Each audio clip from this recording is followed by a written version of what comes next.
Hello everyone, welcome back to my stitches.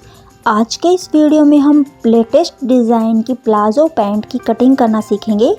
Palazzo pant की cutting के बहुत सारे वीडियो मैंने अपने इस चैनल पर पहले भी डाले हुए हैं, तो आज हम step by step palazzo pant की कटिंग करना सीखेंगे। तो इसके लिए मैंने फैब्रिक को यहाँ पर बिछा लिया है और फ्रंट और बैक पार्ट के लिए मैंने दोनों साइड में फैब्रिक को बिछा लिया है। तो बैक पार्ट के लिए मैंने 4 इंच फैब्रिक ऊपर की तरफ से एक्स्ट्रा लिया है। तो सबसे पहले हम फ्रंट पार्ट की कटिंग करेंगे।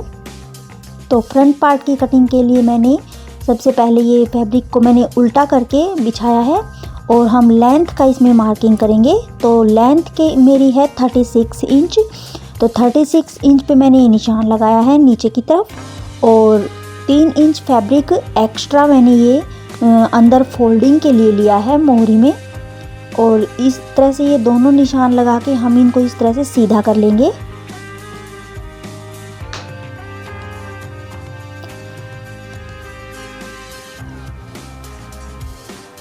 तो ये लेंथ की मार्किंग मैंने कर ली है। अब हमें ऊपर वेस्ट की मार्किंग करनी है। तो वेस्ट के लिए वेस्ट और हिप की मार्किंग के लिए हिप साइज़ हमारा जितना होता है उसको 4 से डिवाइड करके हम उसमें 2.5 इंच प्लस कर देते हैं। तो और आसन भी हम उसी के अकॉर्डिंग लेते हैं। तो जितना हमारा हिप है उसको हम 4 से डिवाइड करेंगे तो 10.5 इंच आएगा। तो इतना मैंने ये आसन के लिए मार्किंग कर ली है 10.5 इंच पे। और 10.5 इंच पे ही मैं यहाँ पे निशान लगाऊंगी और इसमें 2.5 इंच प्लस करके ये निशान मैंने लगा दिया है। तो ये टोटल 13 इंच आया है और 2 इंच हम उसकी क्रोच एरिया की गोलाई के लिए ये एक्स्ट्रा फैब्रिक को आगे बढ़ा देते हैं। 10.5 इंच पे ही मैंने ये निशान लगाया है इस साइड में भी। अब इस निशान को इस तरह से हम सीधा मिला लेंगे।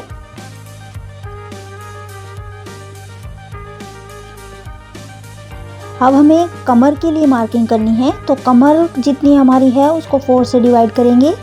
9 इंच आएगा। 36 कमर है तो 9 इंच मैंने ये निशान लगा के 2.5 इंच एक्स्ट्रा फैब्रिक ये लिया है।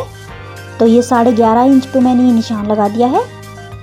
अब हिप की मार्किंग और जो कमर की मार्किंग है इन दोनों को इस तरह से हम सीधा मिला देंगे।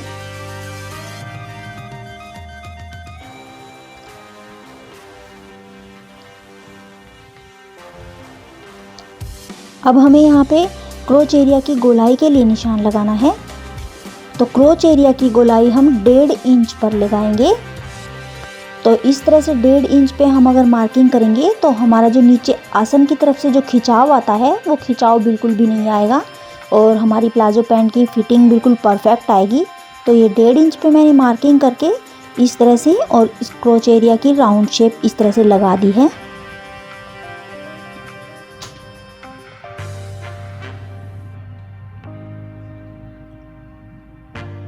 अब हमें आसन की तरफ से 1 इंच डाउन कर देना है और इस निशान को हमें साइड वाले निशान से इस तरह से मिला देना है।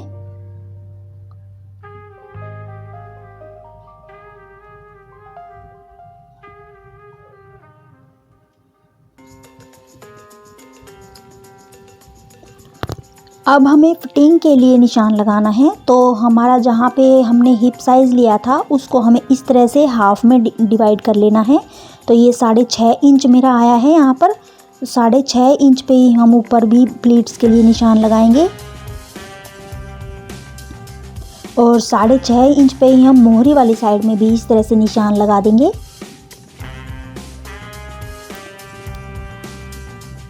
अब हम इस निशान को या तो सीधा मिला लेंगे। अब हमें यहाँ पे घुटने के लिए निशान लगाना है। तो घुटने के लिए कि हमें यहाँ पे कितना निशान लगाना है, जितना हमारा टोटल मेज़रमेंट होता है लेंथ का उसको हमें 3 से डिवाइड करना है। हमें थर्ड पार्ट लेना है यहाँ पे। तो 36 इंच मेरा लेंथ है तो 12 इंच हम जो हमारा आता है 12 को 3 से डिवाइड करेंगे, 36 को 3 से डिवाइड करेंगे तो कितना आता है यहाँ पे 24 आता है। तो 24 में हम 3 इंच कम कर देंगे तो 21 इंच यहाँ पर टोटल आ गया। 21 इंच पे मैंने घुटने के लिए यहाँ पे निशान लगा दिया। अब इस लाइन को हम इस तरह से पॉइंट्स में मिला लेंगे।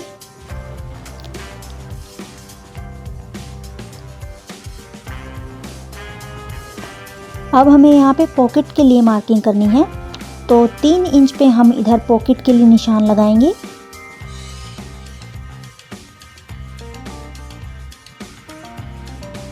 ये पॉकेट हमारे इस शेप में बनने वाली है, तो इसलिए हमने इधर 3 इंच पे निशान लगाया है और नीचे हमें 2 इंच का इस तरह से निशान लगा के और फिर पॉकेट की जो हमने खोलना है पॉकेट हाथ डालने के लिए, उतना हमें 6 इंच पे निशान लगा देना है। और इस तरह से हमें ये पॉकेट को तिरछा इस तरह से मिला देना है। ये पॉकेट हमारी इस तरह से अंदर की तरफ चली जाएगी ये। तो ये पॉकेट की कटिंग हम बाद में करेंगे, अभी हमने निशान लगाए हैं। अब हमें मोहरी के लिए फिटिंग के लिए निशान लगाना है, तो मोहरी मैं 8 इंच की बनाने वाली हूँ। तो दोनों साइड में जो हमने 6.5 इंच का निशान लगाया है, यहाँ से हमें सेंटर पॉइंट लेके 4-4 इंच दोनों साइड में निशान लगा लेने हैं। तो ये मैंने दोनों साइड में 4-4 इंच के निशान लगाए हैं।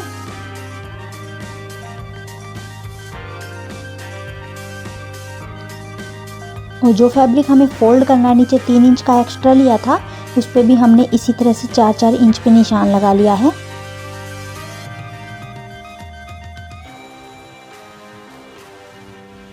अब इन निशानों को हम नीचे इस तरह से मिला देंगे, फोल्डिंग वाले निशान को फिटिंग वाले निशान से।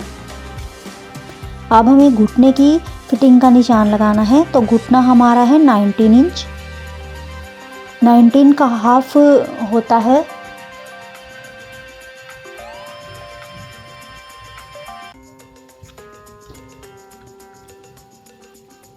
ये मैंने 4.25 इंच पे निशान लगाया है। 19 को 4 से डिवाइड कर दिया, तो ये 4.25 इंच आया है। अब हमें इस तरह से इसकी जो हमने मार्किंग की है, इसको इस तरह कर्व स्केल से हमें इस तरह से आपस में जॉइन कर लेना है। और ऊपर वाले क्रोच एरिया वाले निशान को भी हमें इस तरह से यहाँ से जॉइन कर लेना है।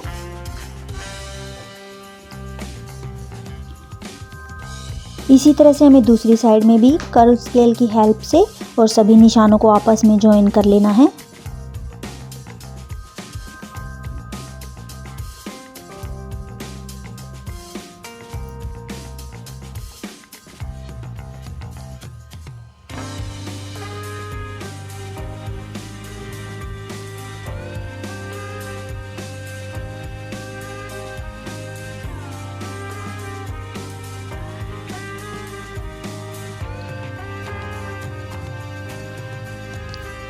तो ये निशान मैंने फिटिंग के लगा लिए हैं। अब ऊपर की तरफ से हमें ये थोड़ा थोड़ा राउंड करते हुए और निशान लगा लेना है ऊपर की तरफ भी।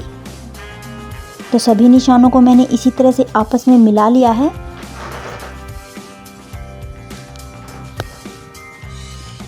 तो फ्रंट पार्ट की ऑलमोस्ट हमारी मार्किंग हो गई है। अब हमें इसकी कटिंग कर लेनी है। तो ये फ्रंट पार्ट की मार्किंग हुई है, तो मैंने ये बैक और फ्रंट दोनों पार्ट की कटिंग नीचे से तो हम एक जैसी ही करेंगे। तो ये नीचे की जो मोहरी वाली साइड है, ये मैंने चारों पल्लों को एक साथ ही कट कर लिया है इस तरह से। अब हमें सिर्फ 2 पल्ले, जो फ्रंट पार्ट के 2 पल्ले होते हैं, सिर्फ उनको उठाना है और उसी मार्किंग पे जो हमने मार्किंग की है उस पे हमें सेम मार्किंग पे कटिंग कर लेनी है। बैक पार्ट की हमें कटिंग अभी नहीं करनी है। तो ये फ्रंट पार्ट की कटिंग मैं कर रही हूँ।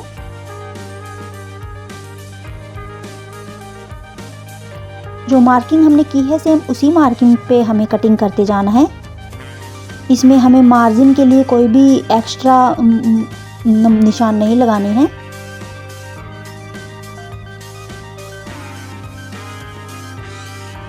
और ये साइड की भी हम बैक और फ्रंट दोनों पार्ट की कटिंग कर लेंगे कि इस साइड में हमें कोई भी एक्स्ट्रा मार्किंग नहीं करनी है मार्जिन के लिए। तो ये फ्रंट और बैक पार्ट की साइड वाली दोनों की हम ये कटाई कर लेते हैं सेम मार्किंग पे।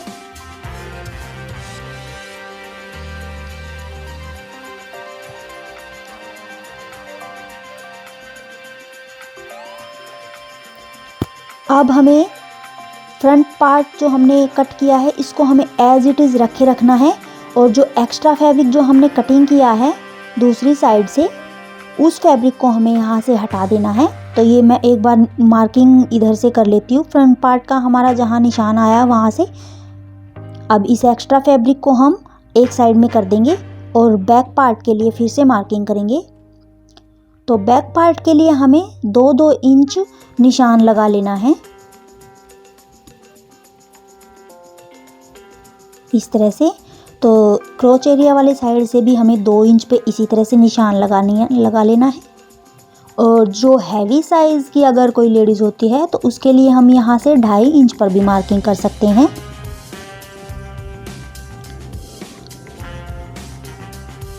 तो 1.5 इंच पे हमें इस तरह से राउंड शेप के लिए निशान लगाना है और इसकी राउंड शेप हमें लगा लेनी है। जैसे हमने फ्रंट पार्ट में 1.5 इंच पे क्रोच एरिया को राउंड शेप दिया था उसी तरह से अब ऊपर से हमें सेम मेथड में 2-2 इंच पे निशान लगा लेना है इस तरह से।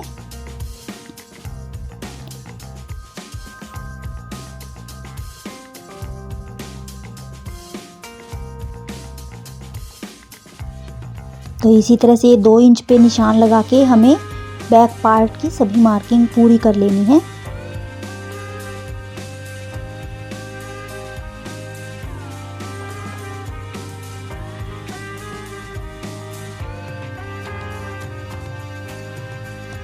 बैक पार्ट के लिए हमें ऊपर की तरफ से 3.5 इंच फैब्रिक एक्स्ट्रा लेना होता है, क्योंकि जब हम बैठते या उठते हैं तो हमारा जो ये ऊपर की तरफ से जो आसन में खिंचाव होता है वो ये एक्स्ट्रा फैब्रिक लेने से वो खिंचाव इसमें नहीं पड़ता और फिटिंग बिल्कुल परफेक्ट आती है। तो ये 3.5 इंच पे मैंने बैक पार्ट के लिए एक्स्ट्रा ऊपर की तरफ निशान लगाया है।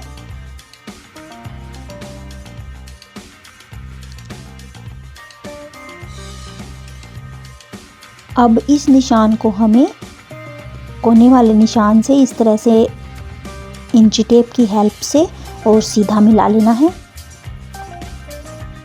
बेल्ट लगाने के लिए हम फ्रंट और बैक पार्ट में अलग से पट्टी जॉइन करेंगे। इसमें हमने बेल्ट के लिए एक्स्ट्रा फैब्रिक नहीं लिया है, बेल्ट हम इसमें अलग से लगाने वाले हैं।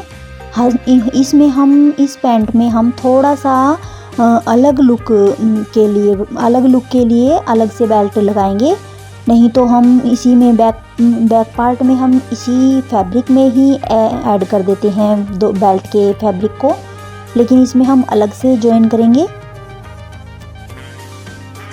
तो ये नीचे भी हमें इस तरह से 2-2 इंच पे मार्किंग कर लेनी है और कर्व स्केल की हेल्प से जिस तरह से हमने फ्रंट पार्ट में मार्किंग की थी उसी तरह से हमें इन सभी निशानों को जॉइन करते जाना है।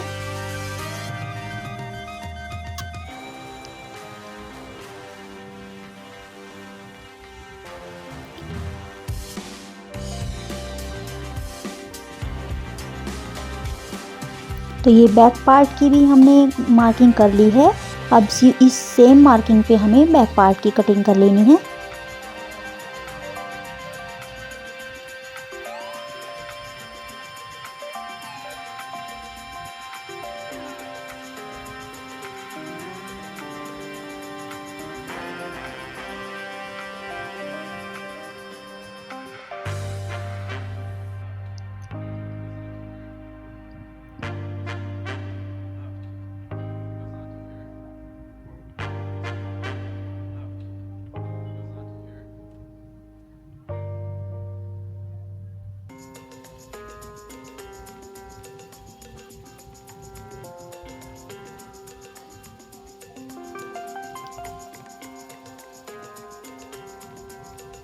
तो ये फ्रंट और बैक पार्ट की हमारी मार्किंग भी और कटिंग भी ऑलमोस्ट हो चुकी है।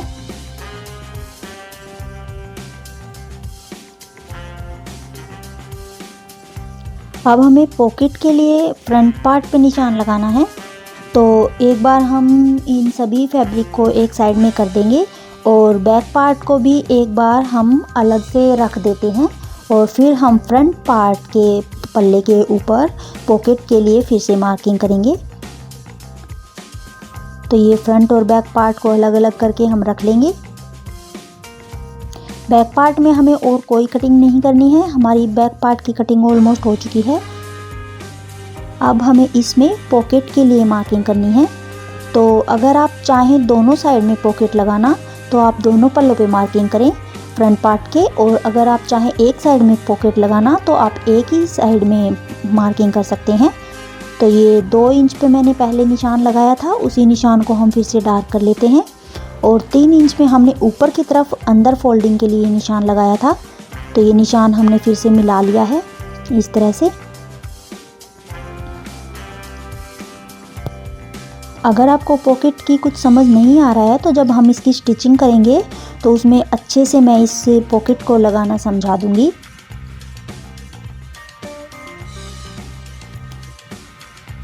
ये मैं एक ही साइड में पॉकेट लगाऊंगी, तो मैंने ये मार्किंग कर ली है। अब हमें पॉकेट की कटिंग करनी है।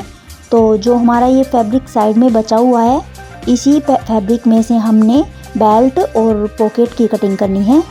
तो पॉकेट की लेंथ हमें जितना हमारा आसन होता है उसमें 1 इंच प्लस करके हमें पॉकेट की लेंथ लेनी होती है। तो ये 11.5 इंच पे मैं पॉकेट के लिए निशान लगा रही हूँ। और ऊपर की फिटिंग के लिए मैं ये 6 इंच का फैब्रिक बचा है, इसी में मैं ये 6 इंच का निशान लगा दिया है। और नीचे की साइड में मैं ये 1 इंच एक्स्ट्रा यानी कि 7 इंच पे निशान लगा रही हूँ। अब इन निशानों को हम इस तरह से तिरछा मिला लेंगे और नीचे से 1 इंच ऊपर की तरफ हम करके और इसको इस तरह से थोड़ा थोड़ा राउंड शेप दे देंगे पॉकेट को। और अब इस सेम मार्किंग पे हमें कटिंग कर लेनी है। तो जो हमने मेन फैब्रिक पे पॉकेट का निशान लगाया था, सेम उसी मेथड से हमें पॉकेट के लिए इस फैब्रिक पे भी निशान लगा लेना है। और इस निशान को उसी प्रोसीजर से हमें इस तरह से तिरछा मिला लेना है। अब हम इसकी कटिंग कर लेंगे। तो सेम मार्किंग पे हम इसकी कटिंग करेंगे।